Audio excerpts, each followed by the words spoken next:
5 वर्षापूर्वी इथं दादांनी आमचं कौतुक केलं होतं. असणारच ना, दादांच्या बोलणं एवढं सोपं नाही, दादाच्या सारखं एवढं सोपं नाही. दादांनी मला हात देऊन वरती घेतलं, काम चालू होतं, ऊन वारा पाऊस काहीच नाही, दादांनी एवढं सण केलेलं आहे. एवढं दादांनी ह्या मातीचं सोनं केले. आज या इथं लोक उतारा आणून टाकायचे, इतकी बेकारी होती या रस्त्यावर. नको असं इथं तर गहाण आहे आमके. आता इथं बसून लोक जेवतात, वडेपाव खातात. एवढी दादांनी सोय केली, एवढी दादांनी म्हणजे सोन्यासारखी जेजुरी केली अशी ही बारामती. पण आता फक्त पब्लिक आम्ही लक्ष देतो, कुणी गहाण करतं कुणी काय. हक्काने आम्ही बोलतो की इथं कचरा टाकायचा, इथं थुकायचं नाही. गुटके खाऊन थुकतात झाडापाशी.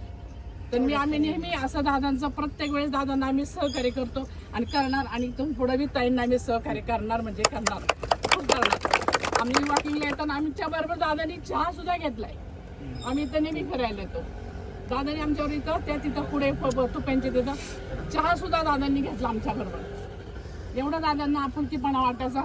पण दादासारखं हेच नाही की मला थरथर घरातलेच म्हणायचे ना, घरातलंच नाही, आमच्या घरातलं कुटुंब आहे. ती काही सातव आहेत आणि ते पण होते माझ्या बरोबर. आणि बोलव तेवढं माझ्या मालकांना पण इतकं सह केलं, मुलांना त्यांना खूप सांगितलं होतं. आणि सगळ्यांच्यासाठी करतात, असं काही नाही. त्यांच्या केलं आणि आता इथून पुढे पण मी करत राहणार. नक्की तुम्ही आहे ना, तुम्हाला पाठिंबा तुम्हाला आहे, नक्की आहे, नक्की आहे, हे मात्र पाठिंबा आहे. आणि बोलव तेवढंच माझं अंग थरथर कापायला लागलं की हा इथं होत नाही. दादा इथनं मला हात दिला वरती, आणि थंडी नाही, वारा नाही, काही नाही. आमच्या अंगावर शेवटर, पण त्यांच्या अंगावर बिलकुल काही नसायचं नाही. त्या जाग्यावर वहिनीची गाठ पडली तुमची, ह्या जाग्यावर तेच मी पळत आले. म्हणलं काय तर ताई यायच्या, म्हणलं चला गाडी बाईंना, म्हणलं चला आपण आता ताईंची भेट घेऊया.